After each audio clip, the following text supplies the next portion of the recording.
La transmission manuelle est au service de l'automobile depuis de nombreuses décennies. Même aujourd'hui, c'est la forme de transmission la plus populaire. Dans cette vidéo, nous allons présenter de manière conceptuelle le fonctionnement d'une vraie boîte de vitesses manuelle avec marche arrière. La question fondamentale est: pourquoi faut-il une transmission dans une automobile? La puissance générée par le moteur passe par la transmission avant d'atteindre les roues motrices. La fonction de base de la transmission est de contrôler la vitesse et le couple disponible pour les roues motrices dans différentes conditions de conduite.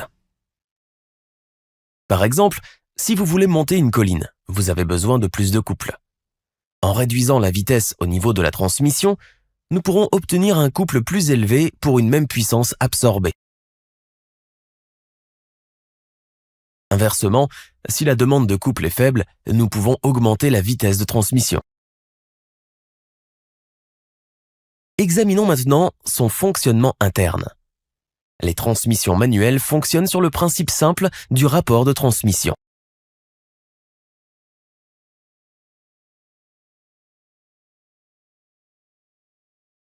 Un principe de base de la transmission est présenté ici.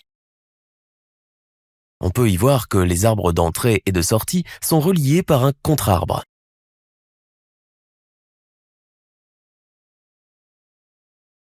Un mécanisme à 3 vitesses ressemblera à ceci.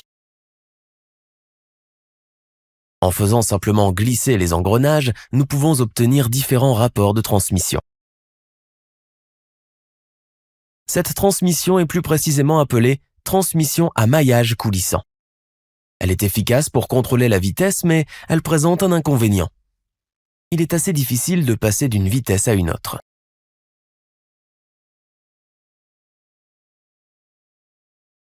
La transmission à maillage constant résout ce problème de façon permanente.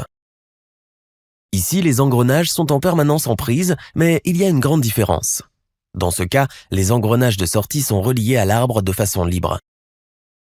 Si nous ne relions qu'un seul engrenage à l'arbre à la fois, l'arbre aura la vitesse de l'engrenage relié. En utilisant un connecteur fictif, on illustre ici différents rapports de transmission.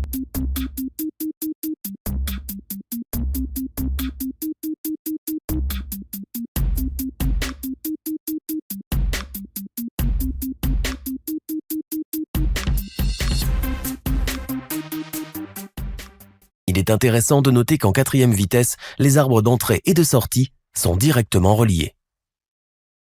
L'art de bloquer efficacement et en douceur un engrenage mal fixé sur l'arbre se trouve au cœur de la transmission manuelle. Voyons comment cela se fait dans la pratique. Tout d'abord, les engrenages sur l'arbre principal ont un système de synchronisation à dents coniques.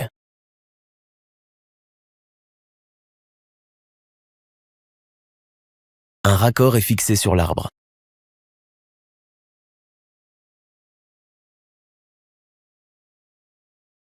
Un manchon qui peut glisser librement sur le moyeu est également utilisé dans ce système. Il est clair que si le manchon est relié aux dents du cône de synchronisation, l'engrenage et l'arbre tourneront ensemble, où l'action de verrouillage souhaitée sera obtenue. Mais pendant le fonctionnement de la boîte de vitesses, l'arbre et l'engrenage tournent à des vitesses différentes. Une telle action de verrouillage n'est donc pas une tâche facile. Un anneau de synchronisation aide à faire correspondre la vitesse de l'engrenage à celle de l'arbre. L'anneau de synchronisation peut tourner avec le moyeu, mais est libre de glisser axialement. Avant de déplacer le manchon, on appuie sur la pédale d'embrayage. Cela permet d'interrompre le flux d'énergie en direction des engrenages. Lorsque nous déplaçons le manchon, celui-ci appuie l'anneau de synchronisation contre le cône. En raison de la force de frottement élevée entre l'anneau de synchronisation et le cône, la vitesse de l'engrenage sera identique à celle de l'arbre.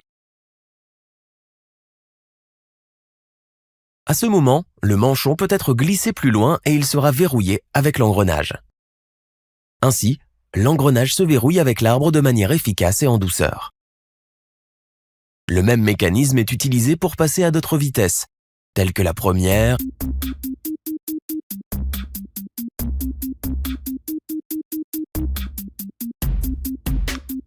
la troisième et la quatrième.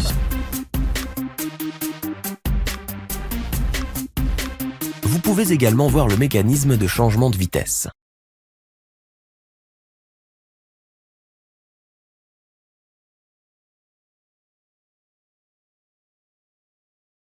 Une cinquième vitesse est utilisée pour faire tourner l'arbre de sortie à une vitesse plus élevée que l'arbre d'entrée.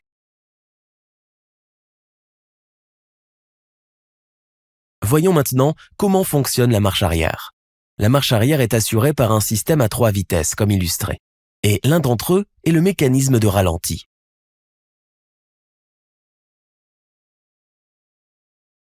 Lorsque le pignon de ralenti est poussé et relié aux deux autres pignons, l'arbre de sortie tourne dans le sens inverse. À noter ici que la marche arrière n'est pas équipée d'un mécanisme d'anneau de synchronisation. Cela signifie que la rotation de la boîte de vitesse doit s'arrêter complètement avant d'enclencher la marche arrière. Merci d'avoir regardé la vidéo et n'oubliez pas de regarder aussi notre chaîne anglaise.